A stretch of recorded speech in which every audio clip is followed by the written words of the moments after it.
আল্লাহ বলেন দোস্ত ইরফা রাসাকা, মাথা উঠান, সালতুতা, আপনি চান, ইশফা তুশাফা, আপনি সুপারিশ করুন, আপনার সুপারিশ গ্রহণ করা হবে। আর সেই নবীর ব্যাপারে বিয়াদবগুলো বসে নবী মরে পচে গলে শেষ।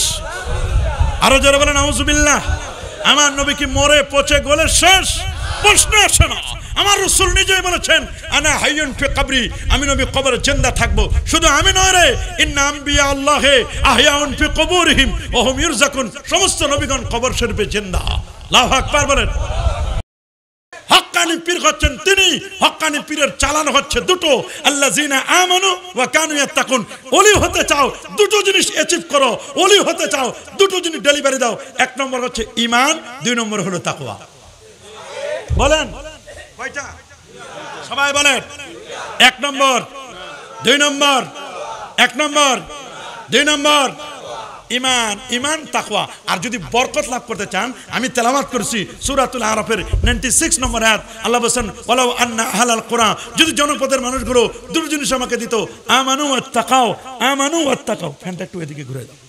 আমানু ওয়াত্তাকাও, এক নম্বর হচ্ছে ঈমান, দুই নম্বর হচ্ছে তাকওয়া। তাহলে আল্লাহ বলেন লা ফাতাহনা আলাইহিম বারাকাতিম মিনাস সামাই ওয়াল আরদ, আসমান এবং জমিনের যত বরকতের জিনিস আছে সব আমি তার জন্য খুলে দিতাম। তাহলে আমরা বরকত পাইতে চাই কি চাই না? কারা কারা চান? হ্যাঁ, আমরা বরকত পাইতে চাই। তাহলে বরকতের জন্য লাগবে কয়টা জিনিস? মাশাআল্লাহ। এক নম্বর, এই তো এক নম্বর, দুই নম্বর তাকওয়া, এক নম্বর, দুই নম্বর তাকওয়া। এই তো বুঝে গেছেন, ঈমান লাগবে, তাকওয়া লাগবে। তাহলে ঈমানের পার্ট কয়টা? প্রথমত কয়টা? দুইটা, তাওহীদ, রিসালাত। তাওহীদের পার্ট দুইটা, নেগেটিভ, পজিটিভ। আল্লাহু আকবার বলেন। ঈমানটা কত মজবুত হওয়া দরকার। রাসূলুল্লাহর একজন সাহাবী হযরত আব্দুল্লাহ ইবনে হুযাফা আস-সাহামী, নামটা মনে রাখবেন, আব্দুল্লাহ ইবনে হুযাফা আস-সাহামী রাদিয়াল্লাহু তাআলা। হযরত ওমর ফারুকের জামানায়, ওমর ফারুক তিনি যিনি 31 লক্ষ বর্গমাইলের শাসক ছিলেন ওমর। আল্লাহু আকবার বলেন। এত বড় পণ্ডিত হযরত ফারুক আজম, আহা 10 বছর 6 মাস 8 দিন রাষ্ট্র পরিচালনা করেছিলেন। তার যুগে কোনো জেলখানা ছিল না। সুবহানাল্লাহ বলেন। কি ছিল না? কি ছিল না? জেলখানা ছিল না। হযরত ওমর রাদিয়াল্লাহু তাআলা তিনি যে রাস্তা দিয়ে যেতেন, শয়তান বলতো সরি, এই পথে আমি যাব না, এই পথে আমি যাব কেন? এই পথে কে চলে? ওমর ফারুক রাদিয়াল্লাহু তাআলা চলে। আসাদুহুম ফি আমরিল্লাহ ওমর। সাহাবীদের মধ্যে সবচেয়ে শরীয়তে কট্টর ছিলেন কে? ওমর রাদিয়াল্লাহু তাআলা। তার যুগে আব্দুল্লাহ ইবনে হুযাফার একটা টিম রোমে গেল। রোম কোথায়? ইতালির রোমে গেলেন। তো রোমে যাওয়ার পরে রোম সম্রাট কে? রোম সম্রাট বুঝতে পারলো যে একটি দল গোয়েন্দা সংস্থা, এরা এই রোমের হামলা করবে, এই জন্য রোমের খবর নেওয়ার জন্য, ডিটেকটরশিপ, গোয়েন্দাগিরি করার জন্য একটি দল আসতেছে আমার দেশে, এদেরকে প্রতিহত করতে হবে। রোম সম্রাট আগে জেনেছে মুসলমানদের ঈমান নাকি খুব শক্তিশালী ঈমান। তো এই দলটিকে হযরতে ওমর ইবনে খাত্তাব রাদিয়াল্লাহু তাআলা আব্দুল্লাহ ইবনে হুযাফা আস-সাহামীকে টার্গেট করে পাঠিয়ে দিলেন। তাকে প্রধান করে পাঠিয়ে দেওয়ার পরে রোম সম্রাট ওই দলটিকে গ্রেফতার করে তার রাজদরবারে নিয়ে গেল। রাজদরবারে নিয়ে যাওয়ার পর উনি আগে জেনেছেন যে মুসলমানদের ঈমান খুব মজবুত, প্রখর ঈমান, দুনিয়া একদিকে চলে যেতে পারে, ঈমান থেকে এক চুল পরিমাণ পর্যন্ত বিচ্যুত হয় না এরা।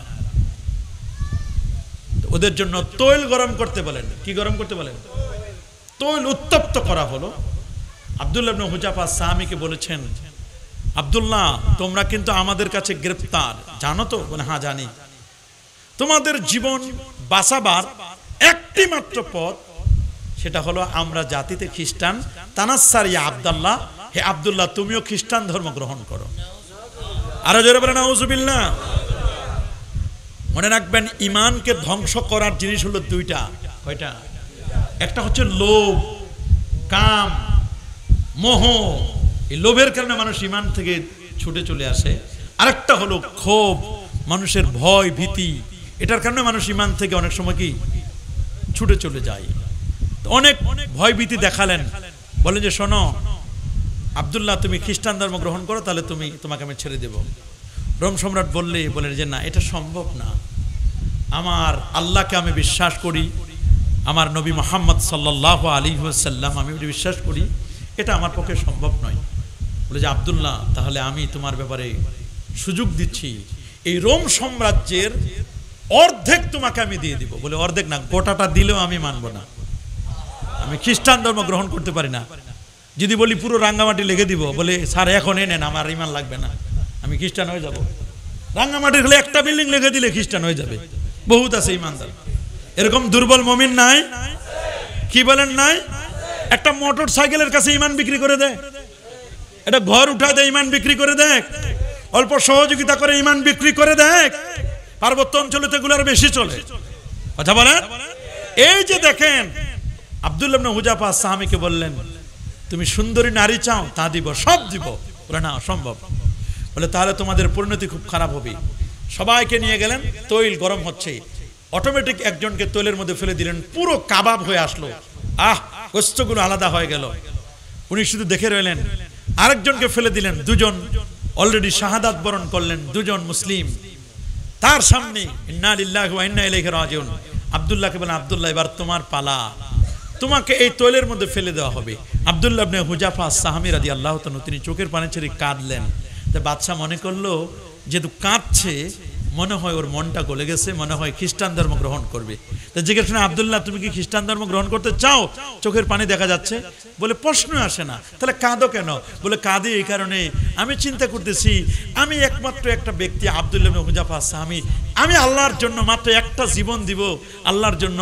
আমি মনে করছি আমার দেহের যতগুলো ফোঁটা তৈল যে গরম হচ্ছে, তৈলের মধ্যে যতগুলো ফোঁটা, ওই পরিমাণ জীবন যদি আমার আল্লাহ আমাকে দান করতো, আর এই এতগুলো জীবন যদি আমি আমার আল্লাহর জন্য দিয়ে দিতে পারতাম, তবে আমার জীবনটা আমি ধন্য হতাম। তবে আমি জীবনটা আমি মনে করতাম যে আমি আসল জীবনে আছি। কিন্তু মাত্র আমার মতো আব্দুল্লাহ একটা জীবন শুধু আমার আল্লাহর জন্য দিব, আর কিছু করতে পারবো না। এই একটা তুচ্ছ জীবন আমি দিব আল্লাহর জন্য, আমি তো হাসি খুশিতে দিব। তবে আমার কান্নাটা হলো এই কারণে যে আমি আরো যদি 100 জীবন আল্লাহর জন্য দিতে পারতাম, কুরবানি করতে পারতাম, তবে এটা আমার জন্য ভালো হতো।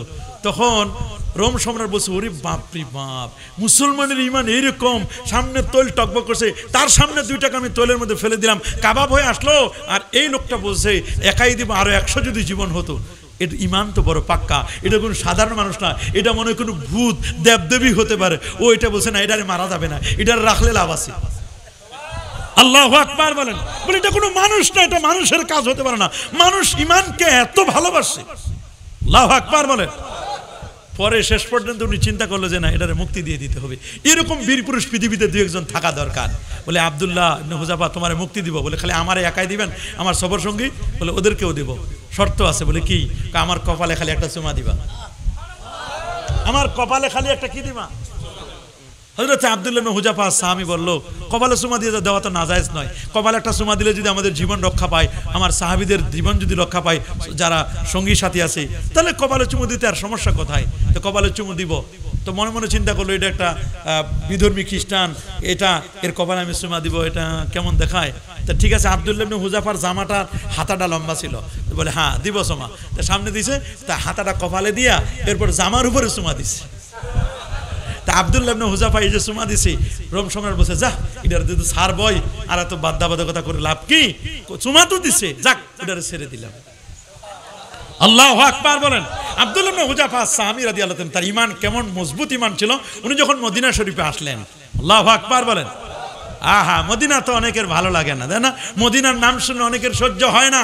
মদিনা প্রাণের জায়গা হচ্ছে মদিনা, ভালোবাসার জায়গা মদিনা, ভালো লাগার জায়গা মদিনা।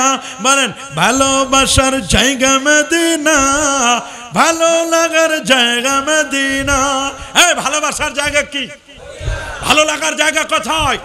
রাসূল বলেছে, আল্লাহুম্মা হাব্বিব ইলাইনাল মদিনা, আল্লাহ তুমি মদিনাকে আমাদের জন্য প্রিয় করে দাও। ঈমান, ঈমান বড় কঠিন জিনিস। অনেকে বলে জান দিব তো মান দিব না, বলে না? কি কয়? জান দিব তো মান দিব না। আরে মিয়া, জান দিব তো ঈমান দিব না। মান সম্মান তো যে কোনো সময় যায় আসে, মান সম্মানের কোনো ব্যাপার না। জান দিব তো মান দিব না নয়, জান দিব তো ঈমান দিব না। এই জান দিব তো কান্ডারি হুঁশিয়ার, হুঁশিয়ার থাকতে হবে আমাদেরকে। আমাদের ঈমানকে ছিনিমিনি খেলার জন্য একদল মানুষ পায়তারা করছে। এই জন্য আমার রাসূল ১৫০০ বছর আগে আব্দুল্লাহ ইবনে মাসউদকে বলে, আব্দুল্লাহ আমার হাতে একটা লাঠি দাও, লাঠিটা নেওয়ার পরে আজকে তোমাদের সিরাতে মুস্তাকিম আমি দেখাই দেব। সোজা মাটির উপরে খাত্তালানা রাসূলুল্লাহ সাল্লাল্লাহু আলাইহি ওয়াসাল্লাম খাত্তাম মুস্তাকিমান আলাল আরদ, সোজা জমিনের উপর একটা রেখা টানলেন, রেখা অঙ্কন করলেন, একটা পথ অঙ্কন করলেন। এটার নাম সাবিলুল্লাহ, সাবিলুর রুশদে, সিরাতুল মুস্তাকিম। এটার নাম সোজা পথ, এটার নাম সিরাতে মুস্তাকিম। এই সিরাতে মুস্তাকিম তোমরা ফজর থেকে এশা পর্যন্ত ৫ ওয়াক্ত নামাজে, ফরজ, ওয়াজিব, সুন্নত নামাজে প্রত্যেক রাকাতে একবার নয় দুবার নয় ৩২ বার তোমরা সারা দিনে পড়ো ইহদিনাস সিরাতাল। ফজরে পড়েন না ৪ বার? ফজরে কয়বার? 2 রাকাত সুন্নতে সূরা ফাতিহা পড়েন না? নাকি সুন্নত পড়া বাদ দিয়েছেন? এখন বেরামে পাইছো, সুন্নত নাই। দেখেন না, বেরাম পাইছে, বেরাম। একটা গ্রামগঞ্জে যখন মুরগির বেরামে পায়, পুরো গ্রামটা মুরগির বেরামে, যদি একটা মুরগিতে বেরাম ধরে পুরো গ্রাম কি করে? এখন মুরগির যেমন বেরাম, আলেমদের মধ্যেও বেরাম ঢুকছে। এই বেরাম্য মৌলবী একটা এলাকায় ঢুকলে পুরো গ্রাম নষ্ট করে দেয়। কথা বলে, সুন্নত লাগে না, টুপি লাগে না, দাড়ি লাগে না, লেবাস পোশাকের কোনো বালাই নাই, বলে কি বলে না? অথচ হাদিস শরীফ খুলে দেখেন, কঠিন কিয়ামতের ময়দানে ফরজের ঘাটতি পূরণ করবে সুন্নত। বাবা, ফরজের ঘাটতি পূরণ করবে কি? বলেন না, ফরজের ঘাটতি পূরণ করবে কি? খালি নাই নাই, মাযহাব নাই, তরিকা নাই, পীর মুর্শিদ নাই, লাগে না, দাড়ি লাগে না, টুপি লাগে না, সুন্নত দরকার নাই, কাবলাল জুমা নাই, বাদাল জুমা নাই, শবে বরাত নাই, শবে কদর নাই, আহলে বাইত নাই, মিলাদ নাই, নাই নাই নাই, তুমিও নাই আমিও নাই। কেমন মজা হবে যখন কেউ থাকবে না, তখন বুঝবা মজাটা কারি বলে। বলেন বলেন বলেন, কিয়ামতের ময়দানে সুন্নত গুলো ফরজের ঘাটতি পূরণ করবে। এ বাবা, সুন্নত গুলো ফরজের কি? আপনারা জ্ঞানী মানুষ, বলেন তো একটা প্রাইভেট কারের চাক্কা কয়টা? একটা চাক্কা কম হলে কি চলবে? গাড়ি চলবে না, না? এ ব্যাপারে তো কোনো মতভেদ নাই। কি গাড়ি চলবে? কোন কারণে আল্লাহ না করো, রাঙ্গামাটি থেকে যাওয়ার পথে সামনে যাইয়া ২০-২৫ কিলো ৫০ কিলো যাওয়ার পরে আল্লাহ না করো গাড়ির একটা চাক্কা পাঞ্চার হলো। আচ্ছা দেখেন, আপনি ৮টা-৯টার পরে কোনো পাম্প খোলা থাকে না, কিচ্ছু থাকে না। এইটা যদি এরকম কোনো ঘটে, কোনো ড্রাইভারের ঘটে জীবনে গাড়িতে, আর যদি পিছনে একটা এক্সপিয়ার চাক্কা, অতিরিক্ত চাক্কা না থাকে, ওর ভোগান্তি যে কত বেশি। কথা বলেন, কিন্তু ভোগান্তি নাই ওই ড্রাইভারের, ওই গাড়িওয়ালার, যে গাড়ির পিছনে একটা অতিরিক্ত নফল চাক্কা আছে। গাড়ির চাক্কা কয়টা? আর একটা এক্সপিয়ার আছে না, এক্সপিয়ারটারে বলে নফল। এটা কি বলে? খালি বলবেন যাত্রীদেরকে, বলবেন ভাই আপনি একটু গাড়িতে নিচে নামেন, আমি খালি চাক্কাটা, খালি মেশিনটা বাইর করি, চাক্কাটা বের করি, এটা উঠাই নি, 4টা নাট খুলতে 4 মিনিট লাগবে, এটা টান দিব, পিছনের গাড়ির ব্যাগ ডালা থেকে চাক্কা বের করে নিয়ে লাগাই দিয়ে 4টা নাট লাগাই দিব, খালাস। কি কারণে? আগে ছিল এটা ফরজ, চাক্কাটা কি ছিল? ফরজ, এটা নষ্ট হয়ে গেছে। এখন এটার ঘাটতি পূরণ করছে কি দিয়া? নফলটা দিয়ে। এখন কি এটা নফল আছে না ফরজের মতো হয়েছে? তাহলে কিয়ামতের ময়দানে দেখবে উসমান গনি সালেহি তোমার মাগরিবের নামাজের মন শেষ রাকাতে গেছে আরেক জায়গায়। আল্লাহ বলবেন, এই দেখো তো ওর মাগরিবের পরে 2 রাকাত সুন্নাত আছে নাকি, 2 রাকাত করে 6 রাকাত আওয়াবিনের নামাজ আছে নাকি। যদি দেখা যায় আছে, তখন বলবে যা ওই ফরজের ঘাটতি যেখানে ছিল এটা পূরণ করে দে।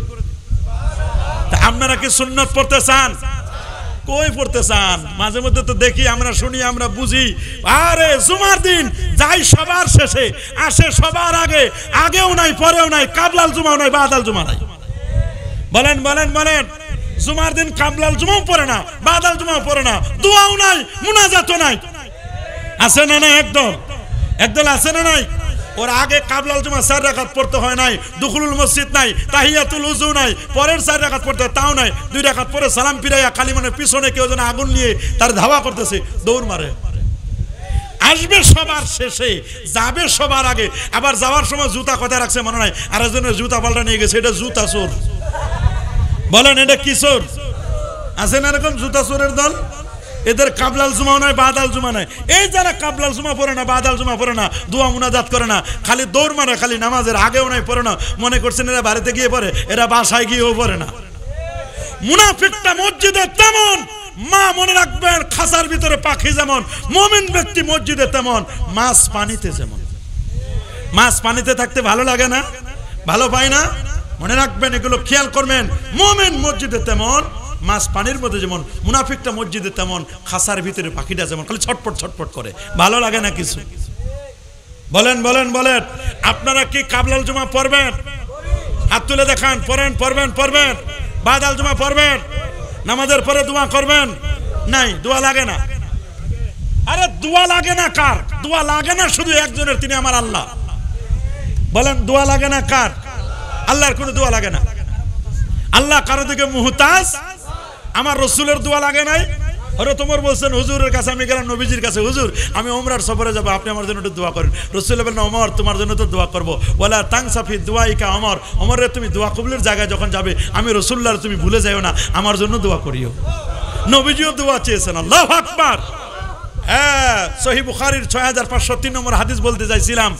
হাদিসটা হলো, রাসূল বলেন, লিকুল্লি নাবিয়্যিন দাওয়াতু মুস্তাজাবা, প্রত্যেক নবীকে আল্লাহ তাআলা একটা কবুলযোগ্য দোয়া দিয়েছেন। বলেন কি দিয়েছেন? কবুলযোগ্য দোয়া, মানে মিস নাই। দোয়া করতে দেরি, কবুল করতে, দোয়া করলেই কবুল। বলে না দোয়া করলেই। কারে দিছে? সব নবীকে, 1,24,000 নবী রাসূলকে, সবাইকে জীবনে একটা দোয়া কবুল হবেই। সুবহানাল্লাহ বলেন। আল্লাহ নবী বলেন, ফাতাআজ্জালা কুল্লু নবী, সব নবী দোয়াটা করে ফেলছে দুনিয়ায়। সব নবী দোয়াটা বলছে, হুজুর আপনি? বলে, ওয়াখতাবাতু লিউম্মতি ইয়াউমাল কিয়ামা, আমি আমার দোয়াটা জমা রাখছি কিয়ামতের দিনে আমার উম্মতের জন্য। সাহাবীরা বলে, হুজুর উম্মতের প্রতি এত মায়াতে জমা করে রাখছেন, তাহলে হুজুর এই দোয়াটা কারা পাবে? রাসূল বলেন, মান ক্বালা লা ইলাহা ইল্লাল্লাহ আহা মিন কিবালি নাফসিহি, যারা অন্তর দিয়ে লা ইলাহা ইল্লাল্লাহ কলেমাটা পড়বে, ঈমানের কলেমাটা পড়বে, আমি রাসূলুল্লাহকে স্বীকৃতি দিবে, তারা আমি রাসূলুল্লাহর এই দোয়ায় শাফাআত পাবে। হযরত আনাস বিন মালিক খাদিমুর রাসূল, 10টা বছর রাসূলুল্লাহর খেদমত করেছেন। মা উম্মু সুলাইম, নবী যখন মদিনা মুনাওয়ারায় যখন আসলেন, কতজনে কত কিছু হাদিয়া দিল। উম্মু সুলাইম বলেন, আমার ঘরে কোনো খাবার ছিল না, আমি কি দিব রাসূলুল্লাহকে হাদিয়া? আমি ছোট্ট ছিলাম, আনাসকে নিয়ে রাসূলুল্লাহর কোলে দিয়ে বললাম, ইয়া রাসূলুল্লাহ, হাদিয়া দেওয়ার কিছু নাই, আমার এই কলিজার টুকরা সন্তানটা আপনার খেদমতে আমি নিয়োজিত করলাম। রে আনাস, 10টা বছর খেদমত করলাম, আমি রাসূলুল্লাহ তোমার জন্য কি দিব বলো? আনাস বিন মালিক বলেন, ইয়া রাসূলুল্লাহ, আগে তো দোয়া করেছেন আপনি আমার জন্য, রাসূলের কাছে আনাস চাইছেন না, রাসূল এমনিতেই দোয়া করে দিয়েছেন। হযরত আনাস বলেন, হুজুর আমার একটু অভাব অনটন। রাসূল বলেন, যাও, আল্লাহুম্মা রযুক আনাসা, আল্লাহুম্মা বারিক ফি মালে আনাস, আল্লাহ আনাসের মালে তুমি বরকত দাও। আনাস বিন মালিক বলেন, আমার পরিবারের অভাব অনটন যায় না, রাসূলুল্লাহ দোয়া করা 6 মাসের মাথায় আমার উপর যাকাত ফরজ হয়ে গেল। নবীজিকে বলা হলো, ইয়া রাসূলুল্লাহ, আনাসের সন্তান হয় না। আনাস বিন মালিক বলেন, হুজুর একটু দোয়া করেন, আল্লাহ যেন আমার আলে আওলাদ যেন দান করে। রাসূল বলেন, আল্লাহুম্মা রযুকু লিআনাস ওয়ালাদা, আল্লাহ তুমি আমার আনাসকে ওয়ালাদ সন্তান সন্ততি দিও। আল্লাহুম্মা বারিক ফি ওয়ালাদিহি, আল্লাহ তার ওয়ালাদ সন্তানদের মধ্যে বরকত দিও। আনাস বিন মালিক বলেন, কসম আল্লাহর, আমার ঘরে সন্তান হতে হতে মানুষের বাড়িতে ফসল হয় বছরে একবার, আর আমার ঘরে ফসল হয় বছরে 2 বার, 6 মাসে বাচ্চা হয়। হইতে হইতে হইতে হইতে আল্লাহর কি মেহেরবানি, 74 জন সন্তান। আল্লাহু আকবার বলেন। এই কয়জন? আনাস বিন মালিক নবীজিকে বললেন, হুজুর আমি তো কিছুই চাই না, আপনি সব এমনিতে দিয়েছেন। বলে, আনাস কিছু চাইবে? বলে, হুজুর একটা জিনিস চাইতে চাই। নবীজি বলেন, কি চাও আনাস? আনাস বলেন, হুজুর আপনি আমাকে কঠিন কিয়ামতের ময়দানে সুপারিশ করবেন, এটা আমি চাই, আমি যেন জান্নাতি হতে পারি। আপনার সুপারিশ তো আল্লাহ ফেরত দিবেন না। নবী বলেন, আনাস ঠিক আছে, তোমার জন্য আমি রাসূলুল্লাহ শাফাআত করব। আনাস বিন মালিক বলেন, হুজুর কোটি কোটি উম্মতের মধ্যে আমি আপনাকে কোন জায়গায় পাবো গো নবীজি? সুনান তিরমিজির হাদিস 3114 নম্বর হাদিসের মধ্যে আল্লাহ নবী বলেন, আনাস প্রথমে আমি রাসূলুল্লাহকে তুমি খুঁজবে ইন্দাস সিরাত, পুলসিরাতের কাছে। পুলসিরাত আদাক্কু মিনাশ শার, চুলের চেয়ে চিকন, আহাদ্দু মিনাস সাইফ, তরবারির চেয়ে ধারালো। হযরত আনাস বলেন ওয়াইল্লামাল কাকা ইন্নাস সিরাত, হুজুর আমি যদি আপনাকে পুলসিরাতে যদি না পাই গো নবীজি কোথায় পাবো? নবী বলেন আনাস যদি পুলসিরাতে না পাও ইন্নী লাল কাকা, অবশ্য আমি তোমার সাক্ষাৎ করব ইনদাল মিজান, মানুষের আমল নামা যখন ওজন দেওয়া হবে মিজানের পাল্লার কাছে, আনাস তুমি আমাকে পাবে। বলি ইয়া রাসূলুল্লাহ যদি মিজানের পাল্লার কাছে যদি আপনাকে না পাই কোন জায়গায় পাবো গো? নবীজি বলেন আনাস আরেকটা লাস্ট ঠিকানা বলে দিই, যদি সিরাতে পুলসিরাতেও না পাও, মিজানের পাল্লার কাছে যদি না পাও, সর্বশেষ ঠিকানাটা বলে দিই আনাস তুমি আমাকে পাবে ইনদাল হাউজ, হাউজে কাউসারের পানি যেখানে পিলাবো ওই জায়গায় আনাস তুমি আমাকে পাবো। এমন কোন উম্মত নাই রে যারা আমার প্রতি বিশ্বাস করেছে, আল্লাহ আল্লাহ রসুলের প্রতি বিশ্বাস স্থাপন করেছে, আমার সুন্নাহ মোতাবেক জীবন যাপন করেছে, আমি রাসূলুল্লাহ নিজের হাতে হাউজে কাউসারের পানি পিলাবো। কি জানো কানুজুমিস সামা, হাউজে কাউসারের পেয়ালা হবে আকাশের যতগুলো তারকা, আকাশের তারকা যত, হাউজে কাউসারের পেয়ালা হবে তত। আর এটা বলা হয়েছে আবিয়াদু মিনাল লাবান, দুধের চেয়েও সাদা, আর এটা হচ্ছে আহলা মিনাল আসাল, মধুর চেয়ে মিষ্টি। মান শারিবা, যে ব্যক্তি একবার পান করবে লাম ইয়াজমা আবাদা, আর ওই লোকটি কিয়ামতের আগে কখনো পিপাসিত হবে না, জান্নাতে যাবার আগ পর্যন্ত কখনো পিপাসিত হবে। তাহলে আমরা কি নবীজির শাফাআত পেতে চাই কি চাই না? কি বাবা চাই? হাত তুলে দেখান, পায় চাই চাই চাই চাই চাই। আল্লাহ তুমি কবুল করো, আল্লাহ তুমি মঞ্জুর করো। এক বিয়াদব বলেছে ওই নবীজি হাসরের ময়দানে ফেল ফেল করে তাকায় থাকবে, নবী নাকি কাউরে সুপারিশ করতে পারবে না, অথচ নবীর রওজার সামনে লেখা শাফাআতি লিআহলিল কাবায়ের মিন উম্মতি, আমার উম্মতের মধ্যে যারা কবিরা গুনাহ করবে রাসূল বলেন আমি নিজে তাদের সুপারিশ করে জান্নাতে নিব। ইয়াশফাউ ইয়াউমাল কিয়ামাতে সালাস, তিন ব্যক্তি কিয়ামতের দিন সুপারিশ করবে, আম্বিয়া, রাসূলগণ, শহীদগণ, উলামাগণ। আল্লাহু আকবার বলেন। এই নবীজি কিয়ামতের ময়দানে সাজদায় পড়ে থাকবেন, বুখারী বর্ণনা। আল্লাহ বলেন দোস্ত ইরফা রাসাকা, মাথা উঠান, সাল তুতা, আপনি চান, ইশফা তুশাফা, আপনি সুপারিশ করুন, আপনার সুপারিশ গ্রহণ করা হবে। আর সেই নবীর ব্যাপারে বিয়াদবগুলো বসে নবী মরে পচে গলে শেষ। আরো যারা বলেন আউযুবিল্লাহ, আমার নবী কি মরে পচে গলে শেষ? প্রশ্ন আসে না। আমার রাসূল নিজেই বলেছেন আনা হাইয়ুন ফি কবরি, আমি নবী কবরে জিন্দা থাকবো। শুধু আমি নয় রে, ইন্না আম্বিয়া আল্লাহে আহয়াউন ফি কুবুরিহিম ওয়া হুম ইরযাকুন, সমস্ত নবীগণ কবর শরীফে জিন্দা। আল্লাহু আকবার বলেন। এই জমিনকে আল্লাহ নোটিশ করে দিয়েছেন ইন্নাল্লাহা হারামা আলাল আরদি আন তাকুলা জাসাদ আম্বিয়া, কোন নবীর অস্থি মজ্জা চুল পরিমাণ গোশত ভক্ষণ করা এই জমিনের উপর আমার আল্লাহ হারাম করে দিয়েছেন। আমার ইসলাম যে কত ইজি, কত সহজ, ইসলামটারে তোমরা যারা কঠিন মনে করতে চাও, ইসলাম এত কঠিন। দেখেন না এই কিছুদিন আগে, এই গত কয়েক মাস আগে মুসলিমদেরকে দাওয়াত করছে খ্রিস্টানরা। কারা বলেন? কয়েকজন খ্রিস্টান মিলে কয়েকজন মুসলিমকে দাওয়াত করছে। তো মুসলিমদেরকে যখন দাওয়াত করছে, আমরা যেমন কারো বাসায় মেহমান আসলে লেবুর শরবত দিই, দেয় না, ঠান্ডা পানি দিই, 7 আপ দিই, ওরা দিয়েছে মুসলিমকে মদ। কি দিছে? মদ দিছে, যে নেন মদ খান। কি খাবেন? মুসলিমরা বলে যে না, আমার ধর্মে এটা জায়েজ নাই। ইন্নামাল খামরু ওয়াল মাইসিরু ওয়াল আনসাবু ওয়াল আজলামু রিজসুম মিন আমালি শাইতান ফাজতানিবু, মদ খাওয়া এটা হারাম। মানুষের ব্রেন বিগড়ে যায়, এডিক্টেড হয়, আসক্ত হয়ে যায়। কুল্লু মুস্কিরিন হারাম, সমস্ত স্কার নেশাকর প্রায় যত আছে সব হারাম। সব কি বলেন? সব কি? যুবক, নেশা ছেড়ে দিতে হবে। মদ, জুয়া, গাঁজা, আফিন, ইয়াবা, বাবা, হিরোইন, ফেন্সিডিল, এগুলো সব ছেড়ে দিতে হবে। এটি আমাদের কাজ নয়। খ্রিস্টানরা যখন এমনটি করলো, করার পরে মুসলিম বলল না, এটা আমার জন্য খাওয়া জায়েজ। কিছুক্ষণ পরে একটা প্লেটে করে অনেকগুলো টসটসে পাকা আঙ্গুর দিল। কি দিল? আঙ্গুর দিল। আঙ্গুরগুলো দেওয়ার পরে মুসলিমরা আঙ্গুরগুলো খাচ্ছে। খ্রিস্টান বেটা বাইরে থেকে চেয়ে দেখতেছে যে আঙ্গুর খাওয়া জায়েজ, সে আঙ্গুর থেকে তৈরিকৃত মদ। মদ তো তৈরি হয় আঙ্গুর থেকে, 5টা জিনিস থেকে, তার মধ্যে সবচেয়ে বেশি তৈরি হয় আঙ্গুরের রস থেকে, রিফাইন করে এটাকে। তো যদি আঙ্গুর খাওয়া জায়েজ হয়, তা আঙ্গুরের ভিতরে যে রস আছে ওর পেট থেকে তো বাইরে হয়েছে, ওইটা খাওয়া কেন হারাম হবে? মুসলমানদের এই ধর্ম এ কেমন ধর্ম যে আঙ্গুর খাওয়া জায়েজ আর আঙ্গুরের ভিতরে রসটা খাওয়া না জায়েজ? এটা কেমন কথা? অনেক বলার পরে মুসলিম অনেক আর্গুমেন্ট, অনেক যুক্তি, দলিল, প্রমাণ দিলেন, না মানে না। শেষ পর্যন্ত আল্লাহ তাআলা তার ব্রেনে একটা জিনিস দিলেন, আচ্ছা ঠিক আছে, আঙ্গুর খাওয়া জায়েজ আর আঙ্গুরের ভিতরে রসটা খাওয়া হারাম, এটা আপনি মানতেছেন না। জিজ্ঞেস করেন, আচ্ছা আপনার কি ওয়াইফ আছে? বলে আছে। বলে আপনার মেয়ে আছে? বলে ইয়েস আছে। ডাকলেন তার ওয়াইফ, স্ত্রীকে ডাকলেন, মেয়েকে ডাকলেন। বলে এই মেয়েটা আপনার কার কাছ থেকে এসেছে? বলে আমার স্ত্রীর পেট থেকে জন্ম নিয়েছে। কার পেট থেকে? তো মুসলিম জিজ্ঞেস করলেন, আচ্ছা আপনার স্ত্রীকে ব্যবহার করা কি? বলে হালাল। তো এই স্ত্রীর পেট থেকে বেরোছে আপনার মেয়েটা, এটাকে ব্যবহার করা কি? বলে এটা হারাম। তো একই পেট থেকে বের হলো, যে পেট থেকে বের হলো ওই পেট হালাল, আর যে পেট থেকে যেটা বের হলো এটা হারাম। তো মদ থেকে যেটা বের হয়েছে রস, মদ মানে আঙ্গুর থেকে, তা আঙ্গুরটা হালাল হয় আর রসটা কি হয়? হারাম হয় পেট থেকে বের হলে। এটা কেমন কথা? বলে আপনার স্ত্রী যেমন আপনার জন্য বৈধ, ওই স্ত্রীর পেট থেকে যেটা বেরোছে আপনার মেয়ে, এই মেয়েকে ব্যবহার করা যাবে? হারাম না সম্পূর্ণ? বলে না হারাম না। তাহলে একটা হালাল একটা হারাম।